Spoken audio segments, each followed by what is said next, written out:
भारत कर रहा था अपनी नियति से मिलन, देश मना रहा था जश्न, आजादी के लिए दिन रात एक करने वाले बापू कहाँ थे।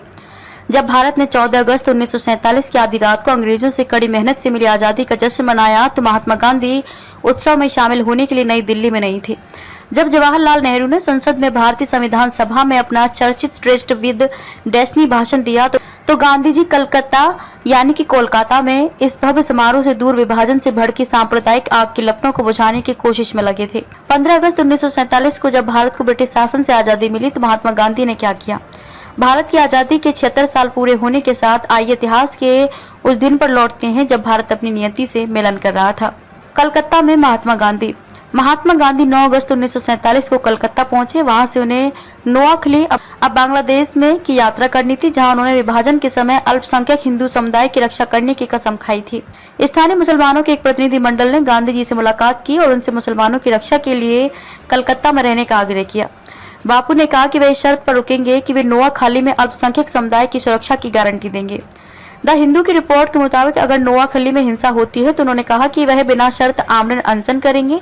महात्मा ने बंगाल के पूर्व प्रधान मुस्लिम लीग नेता हुसैन शहीद सोहरावर्दी से मुलाकात की, जिन्होंने मुसलमानों की सुरक्षा के लिए चिंता का हवाला देते हुए उनसे रुकने का अनुरोध किया। बदले में सोहरावर्दी ने बापू से नोआखली में हिंदुओं की सुरक्षा सुनिश्चित करने का वादा किया। द टेलीग्राफ के अनुसार बेलिया घाटा में हैदरी हवेली, जिसे अब एक संग्रहालय में बदल दिया गया है और इसे गांधी भवन कहा जाता है, को दोनों नेताओं के रहने के स्थान के रूप में चुना गया। सोहरावर्दी ने सांप्रदायिक दंगों की जिम्मेदारी स्वीकारी। हालांकि बापू के फैसले से कुछ युवा हिंदू क्रोधित हो गए और उन्होंने उनके इस कदम का विरोध किया। द हिंदू के अनुसार गांधी ने उनसे कहा था कि मैं खुद को आपकी सुरक्षा में रखने जा रहा हूं, यदि आप चाहें तो विपरीत भूमिका निभाने के लिए आपका स्वागत है। मैं अपनी जीवन यात्रा के लगभग अंत पर पहुंच गया हूं, मुझे ज्यादा दूर नहीं जाना है, लेकिन मैं तुम्हें बता दूं कि अगर तुम फिर से पागल हो गए तो मैं इसका जीवित गवाह नहीं बनूंगा। मैंने नोआखली के मुसलमानों को भी यही अल्टीमेटम दिया है। इससे पहले कि नोआखली में मुस्लिम पागलपन का एक और प्रकोप हो, वो मुझे मरा हुआ पाएंगे। 14 अगस्त की पूर्व संध्या पर एक प्रार्थना सभा को संबोधित करते हुए गांधी ने लोगों से 24 घंटे का उपवास रखने और भारत की भलाई के लिए प्रार्थना करने का आग्रह किया।